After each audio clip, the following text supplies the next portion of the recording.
का आपका शुक्रिया अदा करता हूं।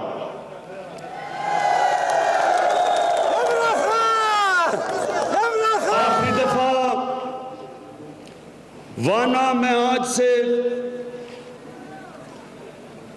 25 साल पहले आया था और पहली दफा वाना 30 साल पहले आया था। तो मैं नौजवानों अब सबके लिए कि मैं क्यों आया था पहली दफा, यहां वाना से ज्यादा दूर नहीं एक शहर जिसका नाम कानीगुरम है। जानते हैं आप कानीगुरम को? अब कानीगुरम से मेरी वालदा की जो खानदान था, बरकी खानदान, वो चंद सदियां पहले कानीगुरम से हिंदुस्तान गया। तो क्योंकि वो कानीगुरम के बरकियों ने मुझे दावत दी, तो मैं फिर पहली दफा वजीरिस्तान और कबायली इलाके में 30 साल पहले आया। तो आप यकीन करें कि जब तक मैं यहां आया नहीं था, मुझे अंदाजा ही नहीं था कि कबायली इलाके में और पख्तूनख्वा में क्या फर्क है। आज भी हमारे अक्सर सियासतदानों को पख्तूनख्वा और कबायली इलाके में कोई फर्क नहीं लगता, और ज्यादातर पाकिस्तान में लोगों को भी कभी समझ नहीं थी कि कबायली इलाका, उसकी रिवायतें क्या थी, कौन से पाकिस्तान के कानून कबायली इलाके में लागू होते हैं, तारीख क्या थी, रिवायतें क्या थी, उनका निज़ाम क्या था। अभी भी अक्सरियत मेरी कौम के लोगों को समझ नहीं है, और मुझे भी कभी ना समझ आती अगर 30 साल पहले मैं यहां वाना ना आता और सारा कबायली इलाके का फिरता ना। तो जब मैं कानीगुरम भी गया और वाना भी आया, तो मैंने फैसला किया कि मैं इसके ऊपर एक किताब लिखूं। किताब इसलिए लिखूं कि बाकी पाकिस्तान में लोगों को पता चले कि हमारी कबायली इलाके के लोगों की तारीख और उनका रहन सहन क्या है। तो मैं आज आप सबको ये बताना चाहता हूं कि मैं कबायली इलाके और वजीरिस्तान और वाना सबको समझता हूं। मैं वो आज पाकिस्तान का वजीर आजम हूं। मैं आज वो वजीर आजम हूं जो कबायली इलाके को पूरी तरह समझता है, और किसी पाकिस्तान के वजीर आजम को वो समझ नहीं थी जो मुझे अपने कबायली इलाके की समझ है। मैं आपकी तारीख जानता हूं। ये जो वजीरिस्तान था, सबसे ज्यादा अंग्रेजों का फौजी वजीरिस्तान में मरा था। 80 साल तक, जब पहली दफा अंग्रेज आया वजीरिस्तान, और 1947 तक यहां जहाद लड़ी गई आजादी के लिए। वजीरिस्तान के लोगों ने और कबायली इलाके के लोगों ने अपनी आजादी की जहाद लड़ी, और 47 तक यहां अंग्रेज फौजी मरता रहा। ये वो लोग हैं जिन्होंने बड़े बड़े मुजाहिद यहां से निकले, फकीर पी, मुल्ला पविंदा, बड़े बड़े नाम थे जिन्होंने अपनी आजादी की जंग लड़ी यहां। फिर जब कश्मीर में मुसलमानों के ऊपर जुल्म हुआ 1947 में, तो कबायली इलाके और वजीरिस्तान से लोग कश्मीर में लड़ने गए और जहाद करने गए। 1965 जब हिंदुस्तान से जंग हुई, तो मुझे अभी भी याद है कि कबायली इलाके के लोग लश्कर गए पाकिस्तानी फौज के साथ जंग लड़ने। और मुझे इतना भी पता है कि जब 9/11 के बाद अमेरिका की फौजें अफगानिस्तान आई और उन्होंने पाकिस्तान की हुकूमत पे जोर लगाया कि पाकिस्तान की फौज पहले वजीरिस्तान और फिर कबायली इलाका भेजी जाए, तो मैं वो असेंबली में सियासतदान था जिसने खड़े होकर कहा कि पाकिस्तान की फौज कबायली इलाके में इसलिए नहीं भेजनी चाहिए क्योंकि कबायली इलाके के लोग हमारी फौज हैं। बदकिस्मती से मेरी बात नहीं मानी, क्योंकि हमारे उस वक्त के सरबराह को ना कबायली इलाके की समझ थी, ना उसको कबायली इलाके की तारीख की समझ थी। उसका नतीजा इतना नुकसान हुआ हमारे मुल्क को, हमारी फौज की भी कुर्बानियां हुई और कबायली इलाके के लोगों को, और खास तौर पर वजीरिस्तान में जो लोगों ने मुश्किलात उठाई वो मैं जानता हूं। यहां से लोगों ने नकल मकानी की और इस खित्ते की जो रवायत थी उसके अंदर लोगों को अपनी घर की औरतों के साथ यहां से निकलना जो पड़ा, जो मुश्किलात, जो उनको मुश्किलात का सामना करना पड़ा, मैं जानता हूं। मुझे पूरा पता है कि यहां कराची से भी, इधर से कराची तक लोग गए, पख्तूनख्वा लोग गए अपने घरों को छोड़ के, और जब वापस आए तो घर भी तबाह हुए थे, माल मवेशी भी गए, दुकानें भी तबाह हुई। ये सब मैं जानता हूं और ये जानते हुए आज मैं आपके पास आया हूं। आपके पास इसलिए आया हूं कि आपको ये यकीन दिलाने कि आज एक पाकिस्तान का ऐसा वजीर आजम है जो आपके दुख और दर्द को समझता है और जिसका नजरिया, उसका नजरिया यह है कि पाकिस्तान को मदीना के रियासत के असूलों के ऊपर खड़ा करना है। जो नया पाकिस्तान, जो हमारा नया पाकिस्तान है, दरअसल वो इलामा इकबाल की ख्वाब, और इलामा इकबाल की ख्वाब ये थी कि मदीना के रियासत के असूलों के ऊपर पाकिस्तान बने, और इंशाअल्लाह उन्हीं उसूलों के ऊपर हमने अपने मुल्क को खड़ा करके एक अजीम कौम बनाना है। हमारे लीडर, हमारे पैगंबर नबी सल्लल्लाहु अलैहि वसल्लम, उन्होंने मदीना की रियासत में जो असूल बनाए थे, सबसे अहम असूल अदल और इंसाफ था। कौम इकट्ठी होती है जिस माशरे में अदल और इंसाफ हो। वजीरिस्तान के लोग और कबायली इलाके के लोग तब पाकिस्तान के साथ खड़े होंगे अगर पाकिस्तान की रियासत इन लोगों को इंसाफ देगी। इनसे जो जुल्म हुए हैं, इनको जो नुकसानात हुए हैं, जब पाकिस्तान की रियासत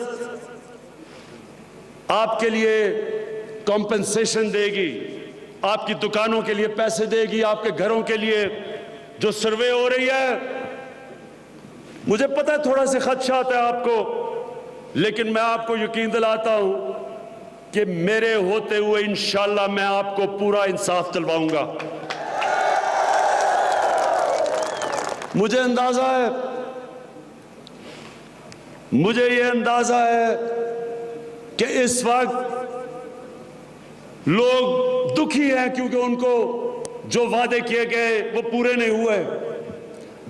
थोड़ा सा आपको सब्र करना पड़ेगा, इसलिए कि मुझे सिर्फ 8 महीने हुए और हमारी इस मुल्क की बदकिस्मती कि जब मुझे हुकूमत मिली,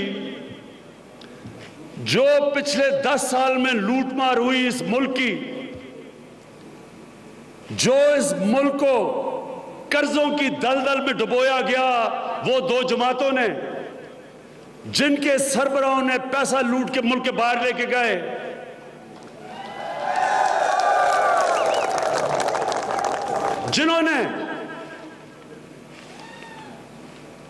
जिन्होंने यहां से पैसा चोरी किया। और आज वाना के नौजवानों, मैं पूछना चाहता हूं, पैसा चोरी करके मनी लॉन्ड्रिंग करके बाहर लेके गए, क्या आप वाना में बैठ के आप जानते हैं मनी लॉन्ड्रिंग क्या होती है? क्या होती है? क्या होती है मनी लॉन्ड्रिंग? मैं आपको समझाता हूं जिसको समझ नहीं है।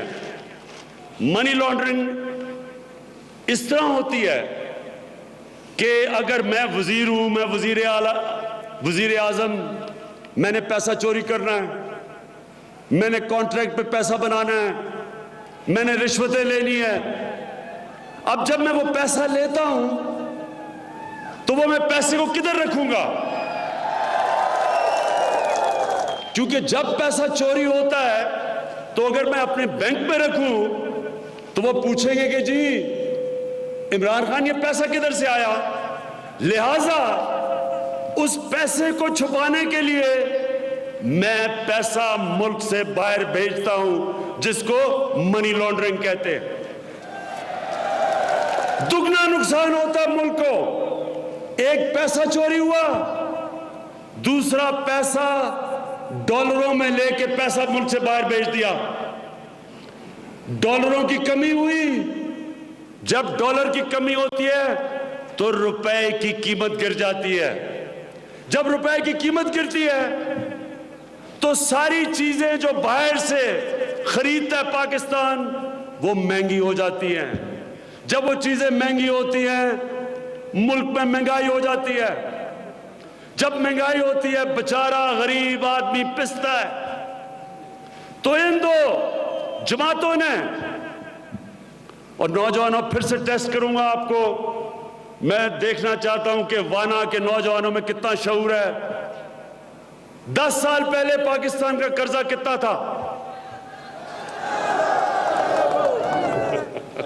माशाअल्लाह, माशाअल्लाह, मुबारक हो आपको। 10 साल पहले 60 साल के अंदर इस मुल्क ने 6000 अरब रुपया कर्जा इकट्ठा किया था 60 सालों में।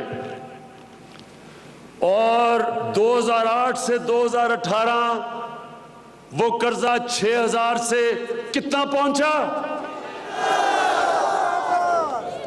कितना? 30,000 अरब। यानी कि 60 सालों में 6000 और सिर्फ 10 सालों में इन दो जमातों ने 24,000 अरब रुपए का कर्जा चढ़ाया इस कौम के ऊपर। किधर गया पैसा ये?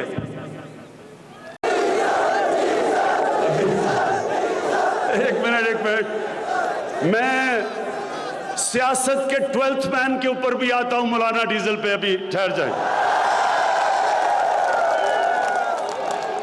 मैच में तो वो आउट हो गए, तो अब 12वीं, अब 12th मैन बने हुए हैं, बाहर बैठे हुए हैं। सुने जरा, अब देखें, आपको ये समझना है, आज जो सारा पैसा हम टैक्स में इकट्ठा करते हैं एक साल में, वो है 4,500 अरब रुपया। ये सुनना नौजवानों, मैं वाना बार बार मुझे वक्त ही मिलेगा आने का। मैं चाहता हूं कि आप में शऊर आए ताकि आप वो पाकिस्तानी बने। इंशाअल्लाह जब हम इस मुल्क को एक अजीम कौम बनाएंगे, आप वो नौजवान होंगे जो इस कौम को उठाने में सबसे ज्यादा आप काम करेंगे। तो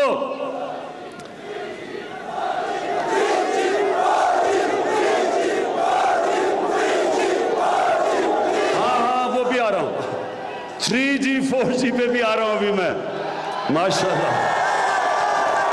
बिल्कुल आएगा इंशाल्लाह नौजवानों 3G 4G में, बल्कि आज वजीर आला साहब से बात करके जाऊंगा। अच्छा, अब ये सारे आहिस्ता बारी बारी। अच्छा, अब ये सब मैं नौजवानों आप सबको ये इसलिए बताना चाहता हूं कि सालाना टैक्स, सारा साल के अंदर टैक्स ये मुल्क 4,500 अरब रुपया इकट्ठा करता है, और उसमें से 2,000 अरब तकरीबन आधा कर्जों के ऊपर किस्तें देने पे और सूद देने पे चला जाता है, जो इन्होंने कर्जे लिए थे। तो जो पैसा हमें आप पे खर्च कर सकते हैं, आपकी तालीम पे, स्कूलों पे, अस्पतालों पे, डिग्री कॉलेज पे, डैम बनाने में, अस्पतालों में, वो पैसा कर्जों की किस्तें अदा करने में जाता है। इसलिए ये जो सारे जमा हुए हैं जमहूरियत बचाने के नाम पे, सब जमा हुए हैं जिन्होंने पिछले 10 साल मुल्क को लूटा कि जी हम हुकूमत गिरा देंगे, हुकूमत अच्छा काम नहीं कर रही। इन सब का एक मकसद है कि किसी तरह इमरान खान को जोर लगा के NRO ले लो, ताकि इमरान खान इनकी करप्शन और चोरी को माफ कर दे। आप बताएं, आप जो थोड़ा बहुत मुझे जानते हैं, क्या आपका ख्याल है कि इमरान इन चोरों को, इमरान खान इन डाकुओं को NRO दे देगा? नहीं, फिर से बताएं, दे देगा? मैं इन सबको एक पैगाम देना चाहता हूं, आज वाना में खड़े होके इन सबको पैगाम देना चाहता हूं। ये जो सब उधर से जरदारी और उसका बेटा, उधर से शरीफ और उनके जितने भी लोग जो डरे हुए हैं एहतसाब से, मैं उन सबको पैगाम देना चाहता हूं कि देखें, मेरी जिंदगी मुकाबला करने में गुजरी है। 21 साल खेलों की ग्राउंडों में मैंने मुकाबला किया, 22 साल मैंने सियासत की ग्राउंडों में मुकाबला किया। मैं यहां पहुंचा हूं एक बड़ी लंबी जद्दोजहद से। मैं यहां पहुंचा हूं क्योंकि मैं सियासत में आया ही इसलिए था कि जब तक इस मुल्क में जो लोग इख्तिदार में आके लोगों का पैसा चोरी करते हैं, जब तक मैं इनको शिकस्त नहीं दूंगा, हमारे मुल्क का कोई मुस्तकबिल नहीं है। मैं ना कोई फैक्ट्रियां बनाने आया था, ना कोई बाहर महलात खरीदने आया था। मैं तो आया था इनका एहतसाब करने, और जब तक मैं जिंदा हूं, मैंने इनको, जिन लोगों ने इस मुल्क को लूटा है, ना कभी कोई NRO होगी, ना मैं इनको माफ करूंगा। जब तक मैं इनका पैसा वापस नहीं लेके आऊंगा, मैं कभी जद्दोजहद नहीं रोकूंगा अपनी। मैं एक जद्दोजहद से आया था। मैं भी कबायली इलाके के ऊपर आ रहा हूं। अभी मेरे पास आपके लिए पूरी चीजें देने के लिए, लेकिन मैं सारे पाकिस्तान को पैगाम देना चाहता हूं कि जो एक लंबी जद्दोजहद करके ऊपर आता है, उसको अल्लाह ताकत दे देता है। उसको कोई खौफ नहीं होता, उसके अंदर स्टेमिना होता है। मैं बिलावल भुट्टो साहिबा की तरह, मैं कोई कागज की पर्ची पे नहीं आया था कि जी मुझे वालदा ने जायदाद में पार्टी दे दी है। मैं मेहनत करके आया था। ना मुझे कोई सी जनरल जलानी ने मुझे उठा के तो वजीर आला बना दिया था। इसलिए मैं सारे पाकिस्तान को आज कहना चाहता हूं, मुतमईन हो जाओ, मैं इन सब का इंशाअल्लाह इकट्ठों का मुकाबला करूंगा। और जो 12th मैन है पॉलिटिक्स के, जिनकी विकेट उड़ गई थी, मौलाना फजल रहमान, मैं वैसे मौलाना फजल रहमान का तो बड़ा सस्ती कीमत है, एक कश्मीर कमेटी का चेयरमैन और एक डीजल का परमिट दे दो, मौलाना साथ आ जाएंगे। बाकी सबका एक एनआरओ है। अच्छा वाना, आपको अब मैं आपके लिए बताता हूं, ये वजीर आजम समझना वो वजीर आजम आया है जिसने अपने कबायली इलाके को उठा के, जो कबायली इलाका सबसे पीछे रह गया, आज पाकिस्तान में सबसे ज्यादा गुर्बत हमारे कबायली इलाके में है, सबसे कम हमारे पढ़े लिखे लोग कबायली इलाके में हैं, सबसे कम रोजगार कबायली इलाके में है। इलाज के लिए यहां अस्पताल नहीं सही, यहां पानी का मसला सारी जगह है क्योंकि बारिश कम होती है।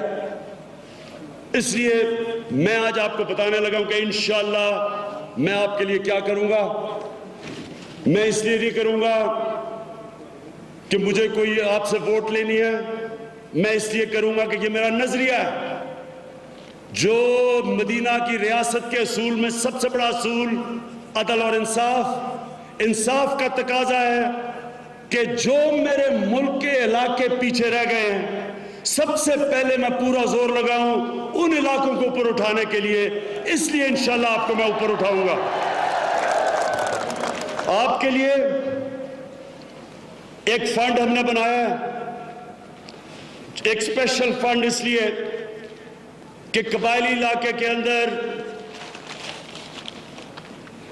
जो जंग की वजह से, दहशतगर्दी के खिलाफ जंग की वजह से जो नुकसानात हुए, हमने सारी सियासी जमातों ने फैसला किया है कि एनएफसी में सारे सूबे अपना हिस्सा देंगे, अपने हिस्से में से 3% देंगे कबायली इलाके के लिए।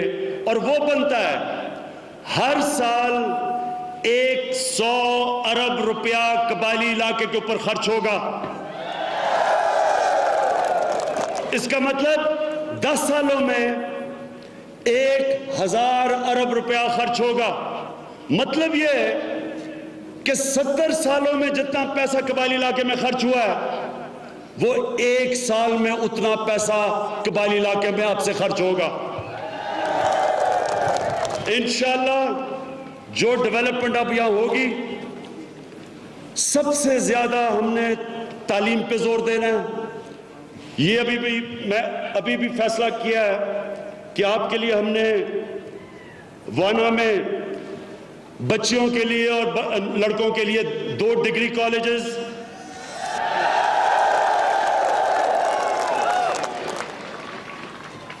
उसके अलावा हमने आपके लिए स्पोर्ट्स का कॉम्प्लेक्स बनाना है नौजवानों के लिए, एक स्पोर्ट्स का कॉम्प्लेक्स, बाकी जगह जगह खेलों की ग्राउंडें बनानी है ताकि यहां से भी नौजवान ऊपर आ सके।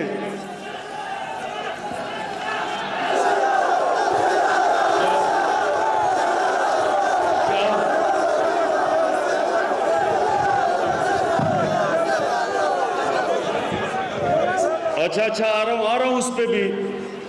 अच्छा जी, उसके अलावा सारे वजीरिस्तान में इंसाफ सेहत कार्ड यानी कि इंश्योरेंस सारे खानदानों को मिलेगी। इसका मतलब एक खानदान को जो कार्ड मिलेगा 7,20,000 रुपया एक साल में किसी भी पाकिस्तान के अस्पताल में आप खर्च कर सकते हैं और आपको मुफ्त इलाज मिलेगा उसमें। अच्छा, उसके अलावा मुझे पता है कि आपके यहाँ जो अस्पताल है उनमें डॉक्टर्स नहीं। इंशाअल्लाह मैंने महमूद खान से बात की है कि हम जाते साथ ही जोर लगाएंगे कि आपके हेल्थ मिनिस्टर आए, आपके अस्पतालों में डॉक्टर्स हम पूरे करें। और उसके अलावा जिस भी किस्म की दवाई यहां नहीं मिलती वो हम आपके लिए पूरी करें। उसके अलावा 100 किलोमीटर की या इस इलाके के अंदर 100 किलोमीटर की नई सड़कें बनाएंगे ताकि वो कनेक्ट करे सारे इलाकों को। पानी के लिए हमने जगह जगह चेक डैम्स बनाएंगे ताकि जब बारिश आए तो पानी बचे। ऊपर देखिए, जब तक छोटी छोटी डैम्स नहीं बनेंगी आपका जो जमीन के अंदर पानी है वो नीचे जाता जाएगा। इसलिए डैम्स बनेंगी, उससे आपका जमीन में भी पानी ऊपर आएगा और आपको एक ही तरीका है पानी का मसला हल करने के लिए। क्योंकि मैं अभी ईरान में था और ईरान के अंदर वहां भी इसी तरह का मौसम है, वहां भी कम बारिश है। उन्होंने हर जगह छोटे छोटे डैम्स बनाए हुए हैं ताकि इलाके के लिए, लोगों के लिए पानी हो। फिर ग्रिड स्टेशन की अपग्रेडेशन, उसको बेहतर करेंगे ताकि आपके लिए ग्रिड स्टेशन, सुन ले अभी मुझे पता है जिला का आपका इशू है, जरा पहले उससे पहले मैं आज 2 बातें कर लूं ताकि आपके लिए बिजली मुयस्सर हो। उसके अलावा सोलर बिजली लेके आएंगे जिधर गांव दूर दूर हैं, जिधर ट्यूबवेल में लोड शेडिंग की वजह से पानी नहीं आता, तो इसलिए सोलर एनर्जी ये अब सस्ती होती जा रही है, सूरज से बिजली बनाना। और इंशाल्लाह ये सोलर हम जगह जगह आपके सोलर के जरिए यानी सूरज के जरिए बिजली बनाने के बिजली घर देंगे आपको।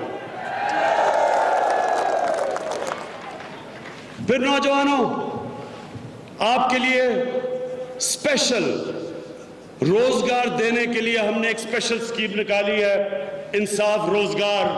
मतलब यह है कि आपको सस्ते कर्जे या सूद के बगैर कर्जे दिए जाएंगे नौजवानों को ताकि वो अपने रोजगार बन सके, अपनी दुकानें लगा सके, अपना कारोबार चला सके। और ये मैं अभी वो बातें कर रहा हूं जो अभी हमारे पास पैसा नहीं है। जैसे जैसे इंशाल्लाह पाकिस्तान में मैं पैसा इकट्ठा करता जाऊंगा, पैसा जैसे जैसे आता जाएगा, क्योंकि आपके इलाके पीछे रह गए हैं, आपके ऊपर ज्यादा पैसा खर्च करेंगे आपको ऊपर उठाने के लिए। अच्छा, दो चीजें सुन लें। पख्तूनख्वा के साथ जम हो रहा है कबायली इलाका। आपको 2 मसले आएंगे, मैं आज आपको कह रहा हूं क्योंकि मैं आपका निजाम समझता हूं। आपका सबसे पहला मसला यह होगा कि इंसाफ जो यहां कबायली इलाके में मुफ्त इंसाफ मिलता है, आपका जरगा का निजाम है। आप जरगा बैठता है, फैसला करता है, लोगों को सस्ता और फौरी इंसाफ मिल जाता है। इस वजह से 9/11 से पहले कबायली इलाका पुरअमन इलाका था। बाकी पाकिस्तान के मुकाबले में कबायली इलाके में जुर्म होते ही नहीं थे, पुरअमन इलाका था। शायद ही कहीं जुर्म होता था क्योंकि फौरी और सस्ता इंसाफ होता था। दूसरा, आपका एक बेहतरीन पुराना बुल्दियाती निजाम है, यानी आपका गांव अपने फैसले करता है। गांव का जरगा बैठता है जिसको अंग्रेजी में काउंसिल कहते हैं, वो बैठता है, गांव के फैसले करता है, गांव अपने फैसले करती है। गांव को कोई नहीं जाना पड़ता कहीं और से इजाजत लेने के लिए और काम करवाने के लिए। ये जो 2 चीजें हैं, नंबर 1 के बेहतरीन बल्दियाती निजाम के लोग अपनी जिंदगी के फैसले खुद करते हैं, और दूसरा कि जो आपका इंसाफ का निजाम है, जो जरगे का निजाम है, जिसे अंग्रेजी में जूरी सिस्टम कहते हैं, वो हमेशा सदियों से कबायली इलाके के लोगों को फौरी और मुफ्त इंसाफ देता रहा। अब जब आप पाकिस्तान का हिस्सा बनेंगे तो मुश्किल आएगी। मैं अभी बताता हूं, वकील करना पड़ेगा, पैसे खर्च करने पड़ेंगे, इंसाफ के लिए देर लगेगी। जबकि यहां लोगों को फौरी इंसाफ मिलता था और सस्ता। बाकी पाकिस्तान में एक आम आदमी थाने और कचहरी के चक्कर लगाता था। तो इसको अब ये जो आपका निजाम है, ये हम जो नया पाकिस्तान के अंदर सूबा केपी में और पंजाब में जो नया बल्दियाती निजाम लेके आ रहे हैं, वो हमने आपके कबायली इलाके से सीख के वो इस्लाहत कर रहे हैं पाकिस्तान बाकी जगह के ऊपर। और हम क्या कर रहे हैं, हम अब गांव तक इलेक्शन कर रहे हैं, ताकि गांव के लोग इलेक्ट हों और खुद फैसले करें अपने गांव के, बजाय इसके कि जो पुराना निजाम था उनको यूनियन काउंसिल या डिस्ट्रिक्ट में जाना पड़ता था, वो गांव के अंदर ही अपने फैसले कर सकते थे। तो ये नया निजाम लेके आ रहे हैं। पहली दफा पख्तूनख्वा में हुआ था पिछली बारी 2013 में, अब ये पहली दफा एक नया निजाम आ रहा है कि गांव के भी इलेक्शन होंगे पंजाब के अंदर भी और पख्तूनख्वा में। दूसरी चीज, हम अब पुलिस के थानों के अंदर वहां वही जो जिरगे का निजाम आपका है, वो जिरगे का निजाम थाने में लेके आ रहे हैं, ताकि गरीब आदमी थाने में जाए, वहां एक जिरगा बैठा हो, दोनों साइड सुने और फौरी और मुफ्त इंसाफ एक आम आदमी को दे दे। ये पख्तूनख्वा में बड़ा कामयाब रहा है। अब ये हम इंशाल्लाह बाकी इलाकों के अंदर लेके आ रहे हैं। तो हमारी कबायली इलाके के लोगों के लिए ये होगा कि हम भी चाहेंगे कि आपके फैसले आपकी रवायत के मुताबिक जल्दी फैसले हों, आपके अपने पुराने जिरगे के निज़ाम से।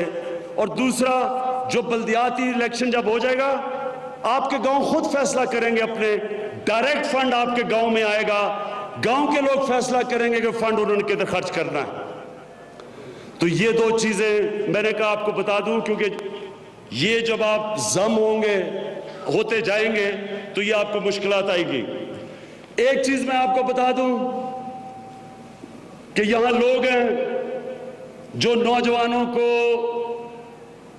इंतशार की तरफ लेके जा रहे हैं, क्योंकि जो लोगों को तकलीफ है, जो लोगों के लिए मुश्किलात हैं, ये सोच ये है कि उसको आपके दुख और दर्द को कैश करके फायदा उठाया जाए और इंतशार फैलाया जाए।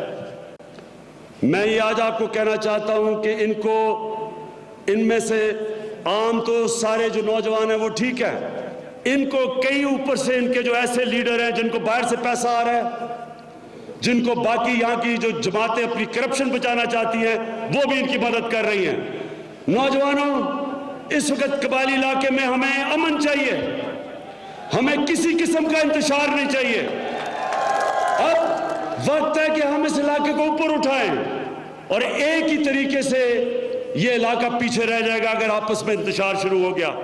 तो मैं आज आपको कहना चाहता हूं, मैं आपके साथ खड़ा हूं, मैं वजीर आला को लेके आया हूं खास कि हम इंशाल्लाह आपके सारे मसले हल करेंगे। साथ परवेज खटक मेरे जो पुराने वजीर आला हैं, हम सब मिलके हमने फैसला किया है कि सारे कबायली इलाके में हम आपके मसले हल करेंगे। जहां तक आपकी बात आ गई डिस्ट्रिक्ट की, जिले की, ये जरा आपने मेरे गौर से बात सुननी है।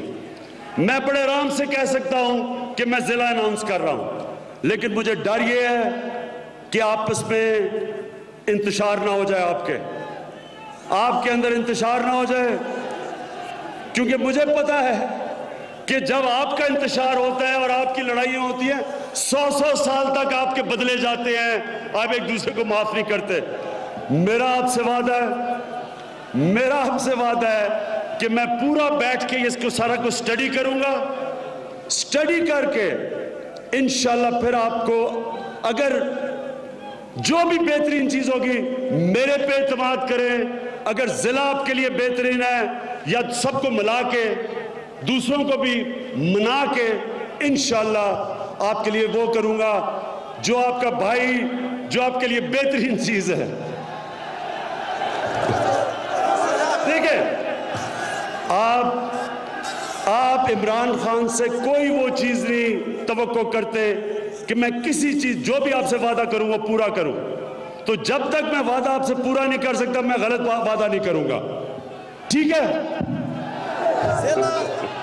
अच्छा, मैं आखिर में आप सबका शुक्रगुजार हूं नौजवानों।